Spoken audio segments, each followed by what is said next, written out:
Bonjour, dans cette vidéo nous allons revenir sur la vie de Nicolas Copernic, célèbre astronome de la Renaissance, connu pour avoir développé et défendu la théorie de l'héliocentrisme.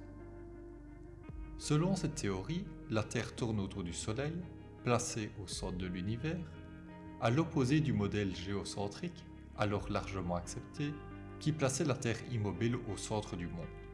Outre sa contribution à l'astronomie, nous allons voir que la vie de Nicolas Copernic est riche et qu'il possédait de nombreux talents.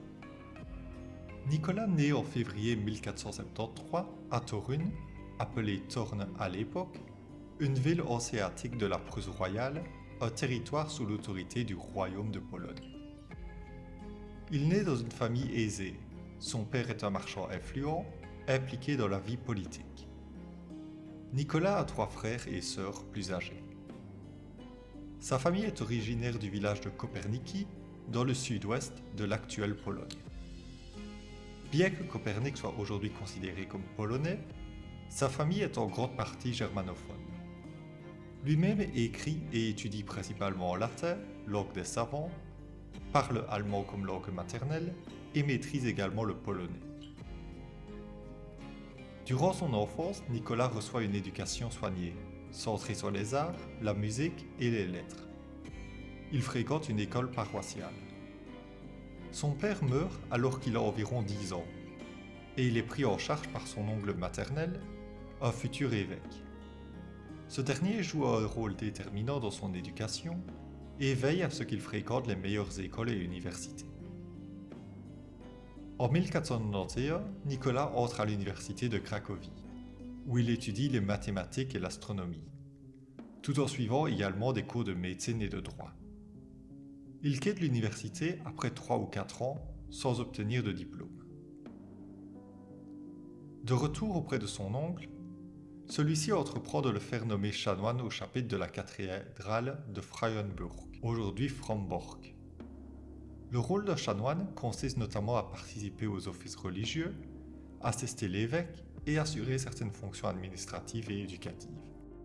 Avant la confirmation de cette nomination en 1497, Nicolas part en Italie dès 1496 pour étudier le droit canonique à l'université de Bologne. Il y apprend également le grec, ce qui lui permet d'accéder aux textes antiques.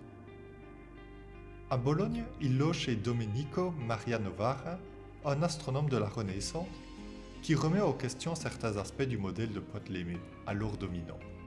Dans le système ptoléméen, la Terre est immobile au centre de l'univers. Les étoiles sont fixées sur une sphère céleste, tandis que le Soleil, la Lune et les planètes décrivent des orbites circulaires autour de la Terre. Pour expliquer certains mouvements complexes, comme les rétrogradations des planètes, ce modèle utilise des cercles secondaires appelés épicycles.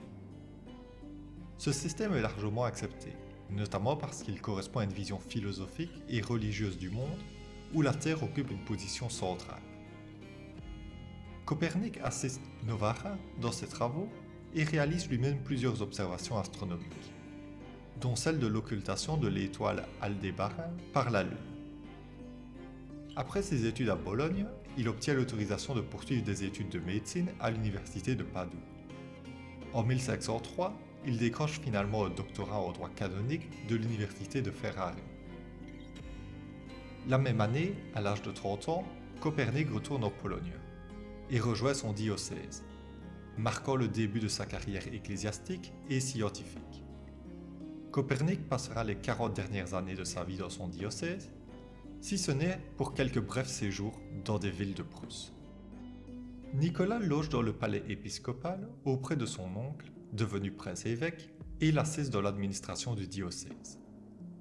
Il sert également de médecin personnel à son oncle.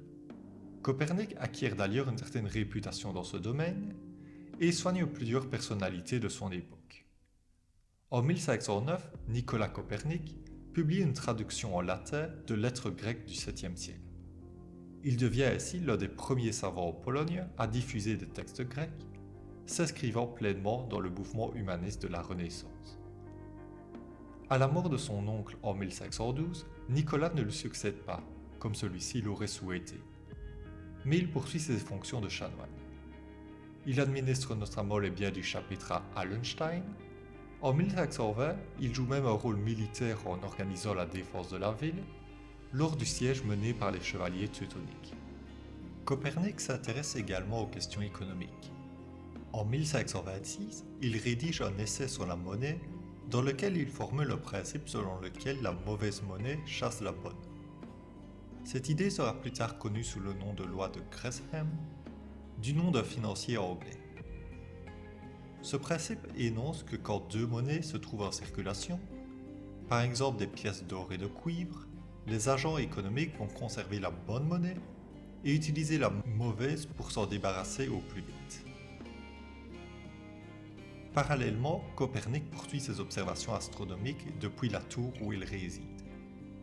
Il se convainc assez rapidement de la nécessité d'abandonner le modèle géocentrique au profit d'un système héliocentrique. Les qualités de Copernic en tant qu'astronome sont reconnues, et l'Église demande même son conseil pour une réforme du calendrier julien. En 1514, il rédige un court traité intitulé De hypothesibus motuum celestium asse constitus commenta Riolus, ou en français Petit commentaire sur les hypothèses des mouvements célestes, établi par moi-même ou plus simplement Commenta Riolus. Nicolas y expose les grandes lignes de son modèle. Ce texte circule sous forme de copie manuscrite auprès de ses amis et collègues, mais n'est pas publié de son vivant. En 1533, les idées de Copernic sont présentées au pape Clément VII et ses cardinaux, qui y montrent un certain intérêt. Quelques années plus tard, en 1536, un des cardinaux écrit une lettre à Copernic pour l'encourager à publier ses travaux, ce qu'il fera qu'un peu avant sa mort. Au début des années 1530, Copernic a presque achevé la rédaction de son œuvre majeure, De Revolutionibus Orbium Celestium, ou Des révolutions des orbes célestes. Cependant, il hésite à publier, par peur de s'exposer à cause de la nouveauté et possible incompréhension de ses idées. Copernic éprouve aussi des difficultés à concilier ses calculs avec les observations. Cette difficulté provient notamment de la croyance de l'époque que les orbites sont circulaires, alors qu'elles sont en réalité elliptiques, et aussi de la difficulté d'observer le ciel. Contrairement à une idée reçue, Copernic n'est pas inquiété de son vivant par les autorités religieuses. Son ouvrage est même dédié au pape Paul III. Ce n'est qu'au XVIIe siècle, dans le contexte des controverses autour de Galiléo Galilée, que son livre sera inscrit à l'index des ouvrages interdits. En 1539, le mathématicien Georg Rheticus rejoint Copernic à Frauenburg et travaille avec lui pendant 2 ans comme son disciple. Rheticus publie Narratio Prima, un ouvrage présentant les idées de Copernic, ainsi qu'un traité de trigonométrie. Rheticus joue un rôle décisif en convainquant Copernic de publier son manuscrit, qui paraît finalement en 1543 à Nuremberg. À la fin de sa vie, Copernic est victime d'une attaque, qui le laisse paralysé. Il meurt le 24 mai 1453. Selon la tradition, il aurait reçu un exemplaire imprimé de son livre sur son lit de mort, juste avant de s'éteindre. Il est enterré dans la cathédrale de Frauenburg. De Revolutionibus Orbium Celestium est structuré en 6 parties. La première présente les principes généraux de la théorie héliocentrique, tandis que les suivantes, plus techniques, traitent de sujets comme la précession des équinoxes ou encore le mouvement de la Lune. Dans le modèle proposé par Nicolas Copernic, le Soleil est placé près du centre de l'univers et reste immobile. Au-delà du système planétaire se trouve la sphère des étoiles fixes. Les planètes, de la plus éloignée à la plus proche du Soleil, Saturne, Jupiter, Mars, la Terre, Vénus et Mercure, sont décrites comme se déplaçant autour du Soleil selon des orbites circulaires. Les planètes sont représentées comme des sphères parfaites. Plus une planète est éloignée, plus sa période de révolution est longue. La Lune, quant à elle, orbite autour de la Terre en 1 mois et accompagne celle-ci dans son mouvement autour du Soleil. Le mouvement apparent du Soleil dans le ciel s'explique par 2 phénomènes, la révolution de la Terre autour du Soleil et sa rotation sur elle-même. Copernic évoque également la lente variation de l'orientation de l'axe terrestre, aujourd'hui appelée précession. Cependant, Copernic conserve une idée héritée de l'Antiquité. Les mouvements célestes doivent être circulaires et uniformes. Pour rendre compte des observations, il doit donc maintenir un système complexe d'épicycles, similaire à celui du modèle de Ptolémée. Ce n'est qu'au siècle suivant que Johannes Kepler simplifiera ce modèle en montrant que les planètes suivent en réalité des orbites elliptiques. Malgré ses limites, le modèle copernicien représente une rupture fondamentale. Il remplace une vision du monde centrée sur la Terre par une vision centrée sur le Soleil, transformant durablement notre compréhension de l'univers.